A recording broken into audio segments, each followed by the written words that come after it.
Hello friends, it's Dr. John WorldPeace JD. It's August the 9th, it's 12 o'clock Mountain Time. I want to talk today about the top 5 political problems facing the USA, but they're not being discussed by the Democratic candidates. All the Democratic candidates are talking about fluff issues when compared to the 5 major problems facing the USA. I think the reason they don't talk about these issues is because they don't have any idea how to deal with them. One is global warming. The last 5 years have been the hottest years on the planet. 2019 is going to come in as the 3rd hottest. June and July were the hottest months ever recorded. There's nothing going on in the world human society to indicate that the earth is not going to continue to warm. We have an ignorant, sociopathic president who denies climate change for one basic reason. It will hurt fossil fuel revenue. He is married to the fossil fuel companies. His attitude is to let the good times roll, screw the coming generations who will face famine, war, disease, economic crisis, flooding of the many major cities on the world's coastlines. We are facing runaway global warming. We are going to soon reach a boiling point where the volcanoes around the world are going to start popping, and that is going to cloud the skies and severely cut the production of food that will leave as much as half the world starving. But more important, the bread belt in America is moving north to Canada. Southern America is drying out. How long before the USA will not be able to feed itself? I predicted 30 years ago that the bread belt was going to move north into Canada or south into Mexico. And it looks like it's going to be Canada, my friends. The solution is obvious. Fossil fuels are the problem. The governments of the world are not going to do anything, period. They've had enough time. The solution is a global boycott. That means an immediate boycott of buying gas, engine cars, selling all stock in fossil fuels, refuse to work for fossil fuel companies, immediately drive less to cut gas consumption. The fossil fuel companies are making great profits for their stockholders as they kill off the planet through excess heat. No one denies that anymore. Second problem is Israel. Israel is an apartheid state with Jews as first-class citizens and Palestinians and Muslims as second-class citizens. Israel has since before its founding in 1948 ethnically cleansed Palestine of Palestinians. There are 58 Palestinian refugee camps in the Middle East.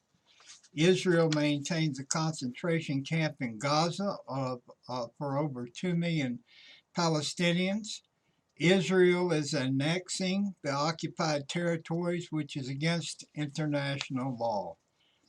All these acts by the Zionists are anathema to American democracy. Israel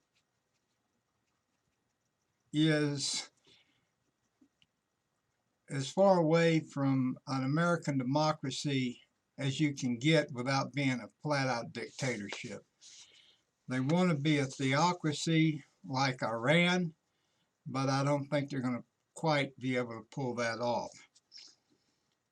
And let me here give a standard declaration. I am against neo-Nazis, not Germans. The KKK, but not Southern Americans. ISIS and the Taliban, but not Muslims. Zionists, but not Jews. Abortion. I believe in women's absolute right to choice. What is the solution? If abortion is to be banned by law, then every anti-abortion law must have a welfare entitlement attached to support all the unwanted children. Very simple solution. If Christians want to force the birth of unwanted children, they need to write a check to support them. Additionally, I believe that birth control of all forms should be provided by the government, free. The investment in free contraception is far cheaper than supporting unwanted children, not to mention a smaller conversation about abortion rights.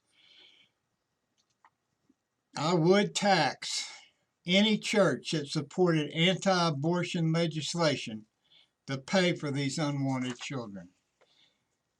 If the church wants to promote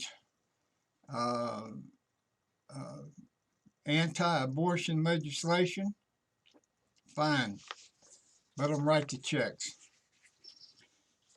No other candidate is talking about this. No other candidate's talking about the Zionist problem. No other candidate is rabid about global warming. We're killing the planet, folks. Number 4, we need to return to Obamacare and make the changes that were coming online when Trump became president. Trump promised the greatest and cheapest health care of all time. He has done nothing but end health care for millions of Americans and replacing it with nothing. Turn the clock back to Obamacare, then annually tweak the system to improve it. I believe in some combination of government and corporate health care. With a 7-year career in selling insurance, which no other candidate has, and CLU and CPCU certificates in insurance, I know the foundation of health care for all is mandatory enrollment of all Americans. Without it, no health care plan is going to work. If you don't have everyone in the database, you can't run the numbers. Period. What does it cost? And all we're talking about in healthcare is who's going to write the checks for the people that have incredible healthcare bills financially. Another aspect, of course, is we got to do something about the cost of healthcare and the cost of medication, but that's another subject. Right now, we need to go back to Obamacare. It was working. Trump killed it. Go back, make the tweaks that we were getting ready to make on things we knew that weren't working, and let's move forward. Number 5, the Electoral College must end. The Electoral College skews the foundation of American democracy of one person, one vote. The Electoral College produces minority presidents. If Trump was not the minority president, we would not have the chaos of a minority president foisting a minority agenda on the majority of Americans. It's that simple. He's a minority president pushing the minority position over the majority. Can't have that anymore. One person, one vote. Goodbye, Electoral College. Nobody, Democrats or Republicans, are on that bandwagon. They're both politically oriented and trying to maintain and bet on the way that they're going to keep the most power. Well, I'm the independent candidate for president, and if you think about it, an independent president not associated with any party is the best solution to end this craziness that's going on in Washington. We can't also be changing. The Democrats come in, put on an agenda, and then like Obama, and then Trump comes in and kills it, and now we're getting ready to have another Democratic president, if not me, the independent president, and we're going to make some more changes. We can't have government vacillating back and forth every 4 to 8 years. As a preview, I'll lay out the following second 5 of 10 critical issues facing America that none of the Democratic candidates have a passion to solve. 1, take politics out of the courts by requiring 2 extra years of judicial training after law school for those lawyers who want a career path in the judiciary, and a prohibition for any judge, potential judge, to ever join or support a political party.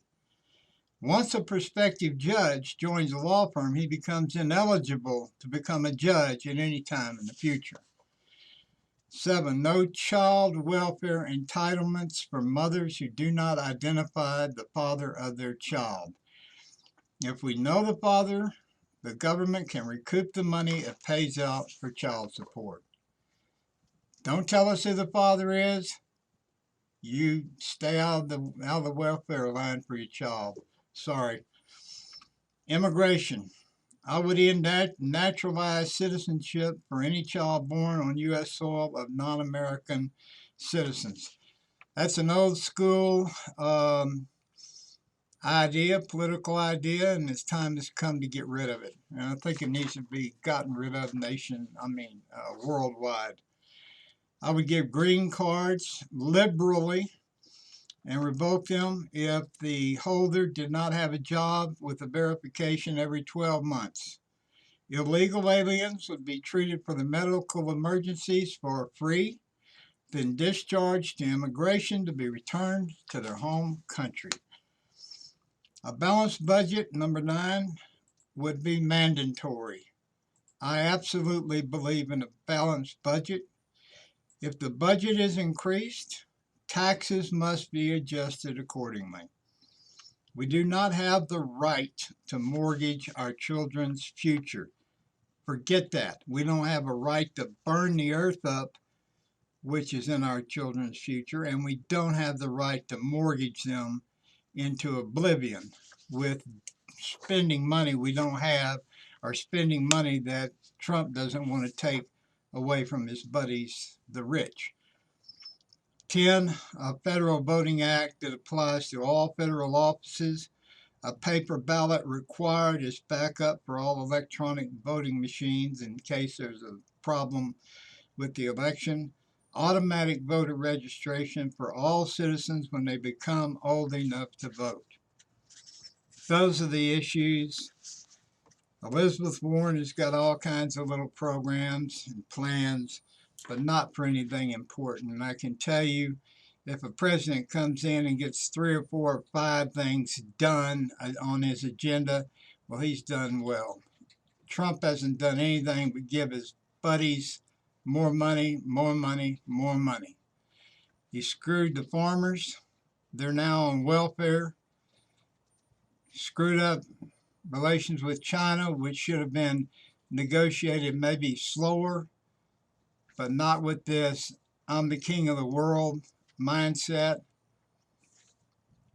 We've got to get a president that people are proud of, and that people like with this last shootings, like in El Paso, that don't want to see Donald Trump. That's incredible that an American citizen would say, I don't want to see him. But truth is, I don't want to see him either. He's not my president. He's a minority president. This is Dr. John WorldPeace.